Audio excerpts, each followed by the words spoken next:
Halo sobat investor, jumpa lagi di channel Investor Jelata. Kali ini saya akan sharing ya laporan keuangan kuartal 2 2003 dari emiten Era Jaya ya dengan kode ticker Era ya.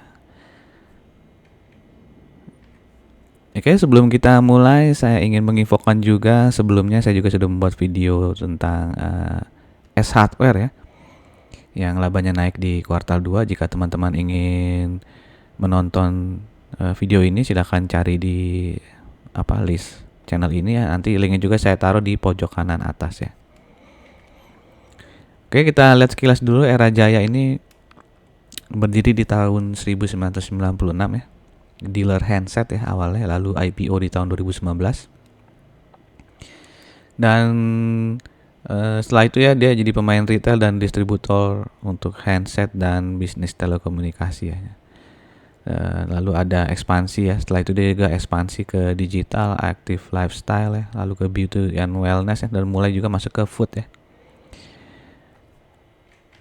Oke, ini adalah jaringan dari Era Jaya yang ada dari Sabang sampai Merauke ya, di seluruh Indonesia ya, sampai Indonesia Timur itu di Maluku ya, dan ada juga yang di luar negeri ya, di Singapura dan di Malaysia. Jadi total outletnya ada 1849 ya. Total resellernya 67.100.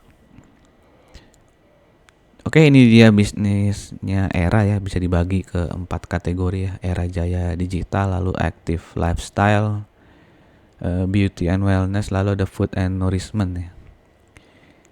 Kalau yang digital ya udah tahu lah, jual handphone ya.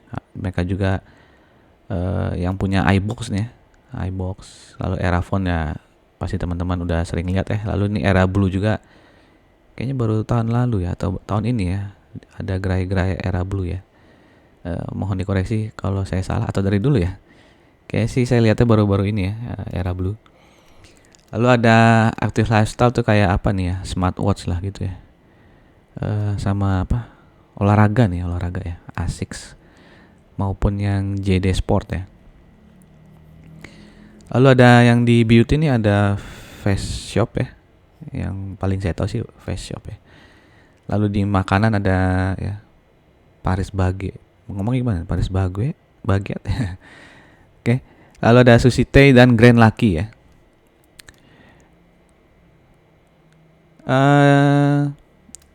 Bisnisnya Era Jaya ini ya masih bertumpu kepada yang digital tadi ya, yang handphone, tablet ya. Dimana itu ini data kuartal 1 ya 2023 itu menyumbangkan pendapatan 92,1% ya. Jadi ini termasuk handphone dan termasuk aksesorisnya ya. Oke, ini jumlah outlet Era Jaya Digital ada 1434 ya. Lalu yang di internasional ya, yang tadi di Malaysia dan Singapura ya, itu pendapatan masih dikit ya, makanya belum dimasukin. Nggak ada persentase di sini, mungkin masih kecil sekali ya. Tapi outletnya sudah banyak nih ya, 225 nih. Oh, 200-nya di Malaysia ya, 25-nya di Singapura. Lalu untuk yang active lifestyle ya, dia ada beberapa outletnya di Indonesia ya. JD Sport, ASICS ya, ada Urban Republic ya. Itu menyumbangkan 6,1% pendapatan Era Jaya. Untuk yang di beauty-nya menyumbangkan 0,3% ya, dimana ini total outletnya ada 48 outlet ya. Lalu untuk yang F&B ya, menyumbangkan pendapatan 1,5% dengan total outletnya 63 outlet ya. Oke, lalu ini ranking berdasarkan ini ya. Ini kayaknya SimilarWeb ini adalah website yang meranking website ya, di rankingin ya berdasarkan traffic mungkin ya. Nah, untuk online retail tuh iBox menempati nomor 1 ya katanya. Lalu ada Eraspace menempati ranking 3. Dan untuk sneakersnya si JD Sport ini ya diklaim rankingnya nomor 3 nih ya di SimilarWeb ini. Lalu di sini ada total anggota yang di Eraspace ya, itu 7,2 juta ya. Jadi ada kenaikan 60% ya di kuartal 1 2023 dibandingkan kuartal 1 2022 ya. Oke, lalu rata-rata nilai transaksi anggotanya ini diklaim sebesar 6,85 juta ya, lumayan tinggi ya. Lalu Era Jaya juga berkolaborasi nih dengan marketplace seperti Shopee, Tokped, dan Blibli ya, dan Zalora. Nah, bisa lihat di sini komposisi berdasarkan kategori ya, komposisi penjualannya seperti tadi sudah disebutkan, ini bertopang pada handphone dan tablet ya. Dimana kalau di tahun lalu kuartal satunya itu 79,2% dari handphone dan tablet, di kuartal 1 2003 itu menjadi 81 nih. Jadi ada peningkatan ya. Kalau tadi ini kan dipisah ya aksesoris dan handphone ya. Nah, kalau digabung tuh jadi 92% ya. Handphone, tablet beserta aksesorisnya. Oke, yang kedua itu tadi ya, yang 6,1% ya, yang active lifestyle ya, seperti sepatu ya, smartwatch dan lain-lain. Oke, lalu ini komposisi kepemilikan saham di Era Jaya, mayoritas dipegang oleh Era Link Internasional ya, 54,51%-nya. Lalu beberapa direktur dan komisarisnya juga memiliki saham ya, seperti yang tertulis di sini nih. Enggak semua direksi sih ya, jadi beberapa memiliki nih. Oke, lalu masyarakatnya totalnya 45,49% ya.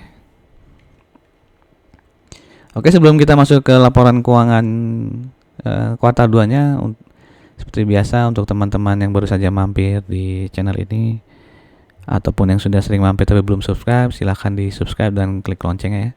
Dan sekali lagi terima kasih untuk teman-teman yang sudah mensubscribe dan sering like dan komen di channel Investor Jelata.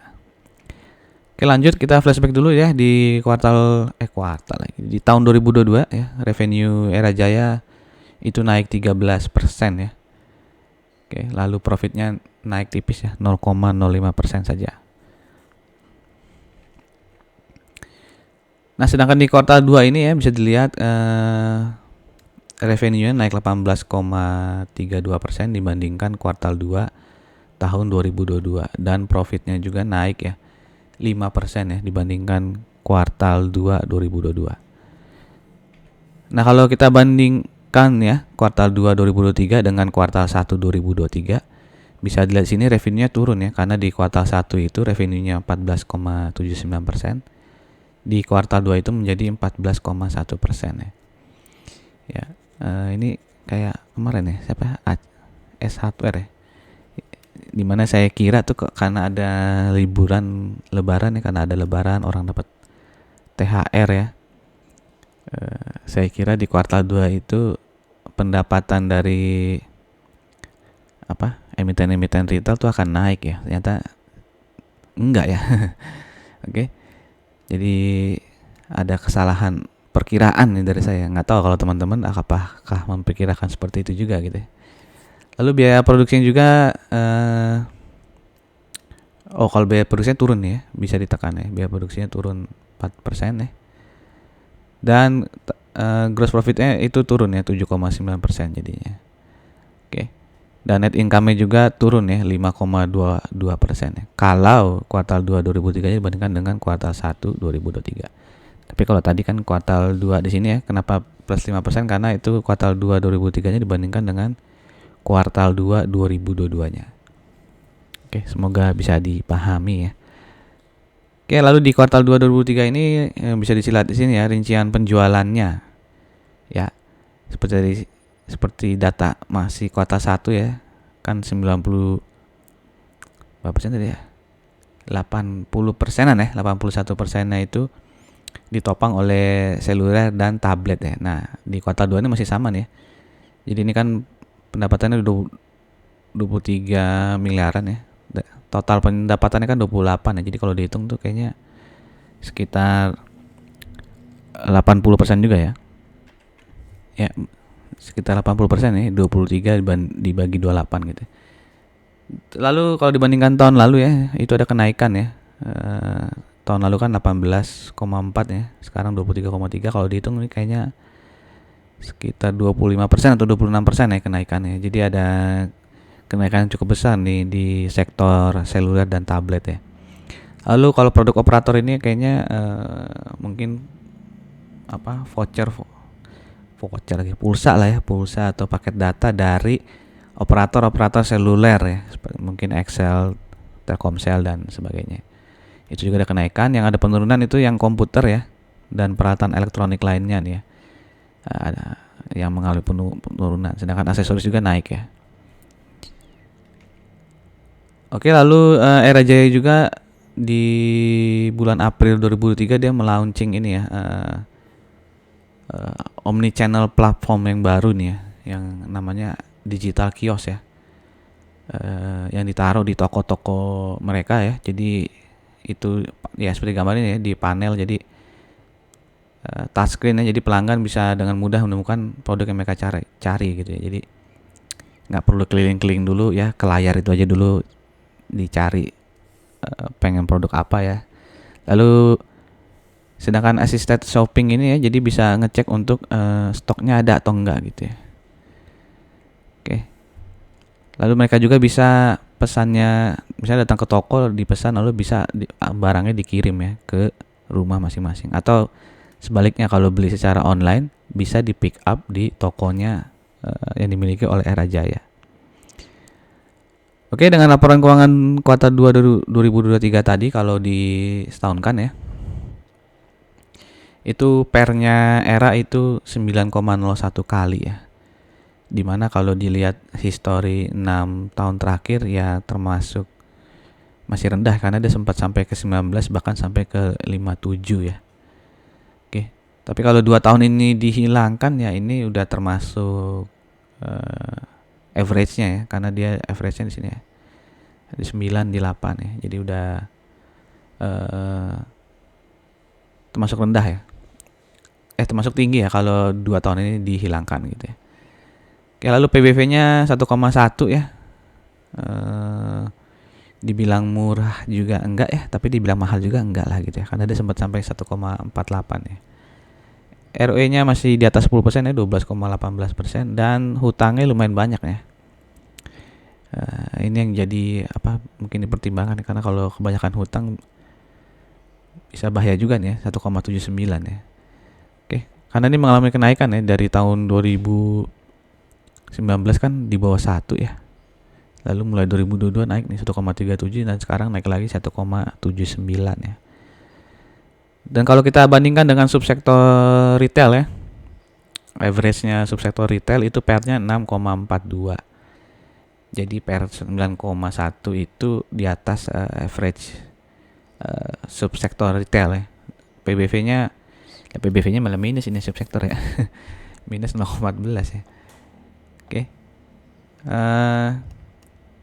Kalau kita bandingkan ya dengan emiten retail lainnya ya, yang ya MAPI kan yang market cap-nya paling gede ya. Mungkin setelah itu Aces ya, S Hardware juga market cap-nya gede. Bisa kita lihat di sini ya, secara earning per share ya kalah sama MAPI ya. Dan PER-nya kalau lihat di PER-nya ya masih di bawah MAPI dan S Hardware ya. Ya cukup jauh nih, MAPI tinggi sekali nih ya, 15,8 dan S juga masuk tinggi nih.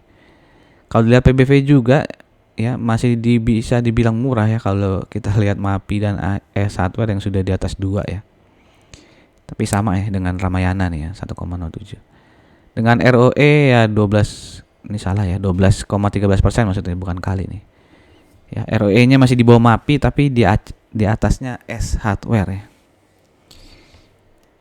Dan di bawahnya Ramayana gitu ya. Jadi kalau dilihat dari 4 ini kayaknya S Hardware deh yang terlihat lebih mahal gitu ya. Karena PER-nya tinggi ya, PBV-nya di atas 2 dan ROE-nya tuh yang paling rendah ya di antara 4 ini. Ya itu ya silakan teman-teman menilai sendiri ya, karena mungkin penilaian orang akan berbeda-beda. Saya hanya membantu mengkomparasi ya antara Era, MAPI, S dan RALS ya. Jadi di 4 ini PBV-nya nggak ada yang minus ya. Tadi ini data subsektornya minus ya. Perusahaan mana tuh yang minus ya? Mungkin bisa teman-teman cek ya di retail atau bisa tuliskan di kolom komen ya emiten retail mana yang PBV-nya minus tuh ya. Oke, lalu kita lihat chartnya ya. dimana sempat sampai menyentuh 2020 nih, sempat sampai ke 160-an ya, lalu dia naik, udah beggar nih ya, dari 160 naik ke 700 ya, lalu dia mulai turun lagi nih ya sejak bulan Mei 2021 ya, sampai ke 370-an mungkin ya. Lalu mulai ada tanda-tanda kenaikan lagi nih ya. Oke, kita zoom in aja nih ya. Mulai ada, dia sempat naik sampai ke 580 ya, lalu turun ya. Nah, tapi sekarang nih ya bisa dilihat dia break resisten di sini nih ya, di berapa tuh ya, 520 lah ya. Ya, break resisten di situ ya, dengan volume yang cukup besar nih, bukan cukup nih, sangat besar nih ya, di 4-5 hari lalu ya. Oke. Dan ini ya, dia sepertinya mentok di 520 nih, belum bisa close di atas 520 ya.